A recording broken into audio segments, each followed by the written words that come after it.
Go. Sayan, magkakabit tayo ng voltmeter sa kalansay na motor. Yan, o skeleton. Para meron tayong idea kung nakabukas na siya. Yan na. Ito siya. Ito yung, dito natin siya ipupesto. Yung voltmeter. Yan na, skeleton na motor. Lalagyan natin ng ano. I-cable tie lang natin siya. Ito sa may gitna. Tapos pag na-cable tie na natin yung pinakalagayan niya, kailangan natin lagyan ng ano yung ano natin, yung voltmeter ng stick glue para matibay siya. Ayan. Ito dito yung ano niya, yung cable tie dalawa. Ito yung dalawang cable tie. Tapos hanapin lang natin yung B. Ito yung voltmeter, diyan siya nakaharap. Baka kasi mamaya mabaliktad. Tapos ano yan, lalak na yan. Yan. Tapos ito yung red ilalagay natin sa accessory wire. Kung wala pang accessory wire yung motor nyo o wala pang battery, may video tayo dyan ha. Ilagyan natin ang accessory wire, battery, at saka yung charger. Ito yun. Then ito yung accessory wire na nilagay natin.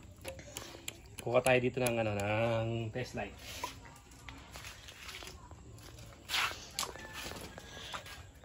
Lalagyan natin sa negative o body ground. Pagka binuksan natin yung on-off switch, pinaka-ignition key natin. Ito dito. Yung isa, ito yun, yung accessory wire natin. Diretso to sa positive ng battery. Ito yung live wire. Ito naman yung accessory wire. Magkakaroon lang to pagka binukas natin yung switch. Nasa negative o natin. Ayan. Pag pinatay natin yung switch, mamamatay din siya. Ayan. Ito yung live wire. Diretso sa battery to. Ito yung accessory wire. Ayan. Dito natin ilalagay yung isang wire na voltmeter. Kaya dito tayo maglalagay. Oh. Ito sa kanya naman to. Dito siya ilalagay. Accessory wire ng ating motor para pagka on natin tsaka pa lang siya magbubukas. Papunta to sa may taas.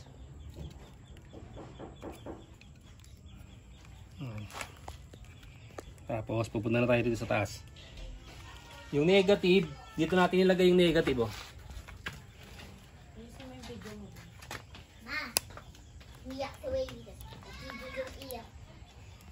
Ito yung negative natin. Oh. Ito yung body ground. Maglalagay tayo ng voltmeter dito para yun na yung pinakasilbing malalaman natin kung naka-on yung ating naka-on yung ating motor. Alam na kaagad natin siya kung naka-on. Tsaka yung mga ilalagay natin na accessories na katulad nitong busina at power appliance natin na gagawin dito. Meron na tayong idea sa bolts niya kung gumanda ba yung bolts o hindi. Ito natin siya. Ito yung negative. Ito, body ground na naka-I terminal katulad dito. Ayan o, naka-I terminal siya.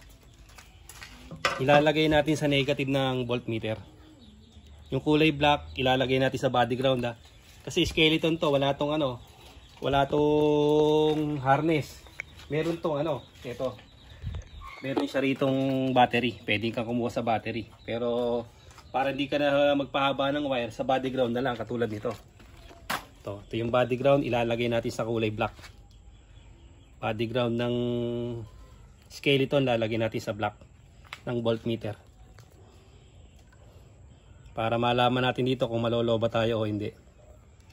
Malalaman din natin kung nagcha-charge ang ating charging. Kung overcharge ba siya o mahina siya mag-charge. Kaya pag wala pa kayong voltmeter, hindi lang skeleton naglalagay ito kahit alin. Pwede yung lagyan. Sa mga lumalabo yung ilaw, pag nagbe-brake kayo, lumalabo siya. Kailangan nyo to para monitor nyo yung inyong Tapos ito yung accessory wire, ilalagay naman natin sa kulay red ng voltmeter.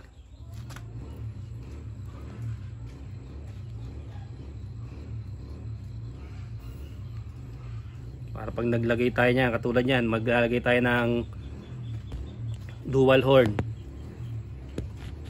Compact horn saka dual horn. malalaman natin kung kaya ng kaya ng ating battery at kaya ng ating charging. Gagamitin natin pang ano, pang New Year. Yan na, ito siya ba.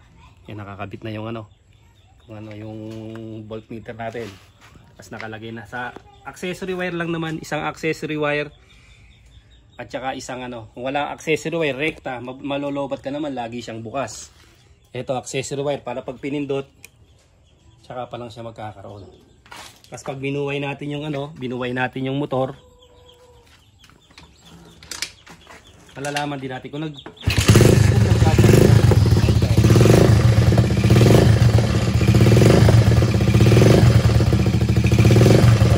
na siya.